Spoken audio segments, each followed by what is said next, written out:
premier jour du déconfinement et avec le port du masque devenu obligatoire au Congo, l'Agence nationale de l'artisanat vient de remettre officiellement le dernier lot des masques alternatifs artisanaux au gouvernement de la République.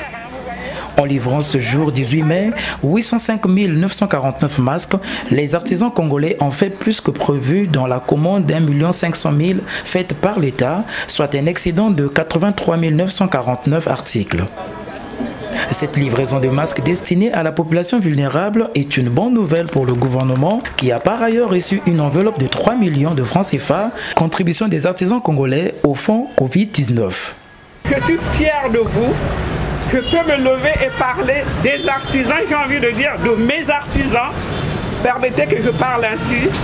L'émotion est grande. Je crois que monsieur le directeur général de l'artisanat, qui a passé de nombreuses heures ici avec ses collaborateurs, mérite nos félicitations.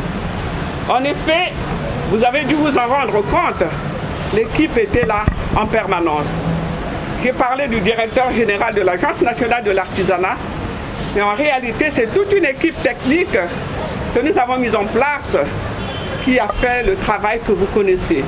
La ronde des ateliers,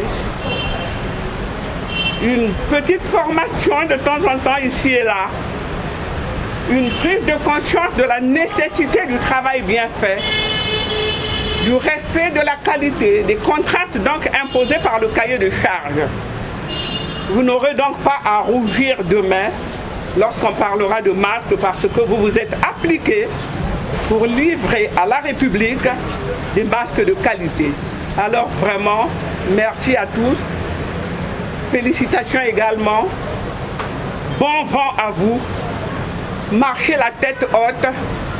Je crois que vous le méritez. Ce résultat réussit dans un délai raisonnable et aussi à mettre au profit du DG de l'ANA, Serge Gaston Mondele Mbouma, qui non seulement a eu le mérite de rassembler les artisans congolais, mais également a coordonné tout le travail pendant ce temps de crise sanitaire. Et on a travaillé dans les délais. Les artisans, comme je disais tantôt, ont été à la hauteur de la tâche qui leur avait été confiée. Ce qu'on retient aussi, c'est l'engouement et l'enthousiasme et la détermination qui a caractérisé ces acteurs de la vie sociale qui sont les artisans à participer à cette œuvre-là. Ce travail qui s'est fait dans une période aussi difficile du confinement n'a pas été du tout aisé, à révéler le DG de l'ANA. Ils n'étaient pas en défi avec qui que ce soit, mais il y avait quelques inquiétudes au fond, qui étaient certainement liées à la quantité demandée.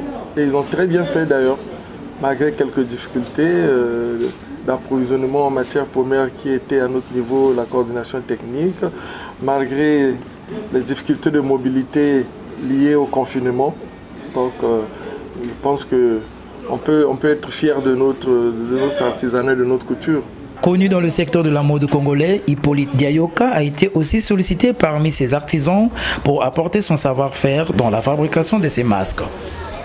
Sentiment du travail accompli, nous avons travaillé avec beaucoup d'abnégation et beaucoup de hargne parce que c'était pas facile de travailler en plein confinement. Mais nous avons réussi, pas soulagé comme on peut le dire, puisque de toute façon nous sommes des professionnels, on n'a pas eu peur, mais il fallait tenir les délais et je pense que nous sommes dans les temps.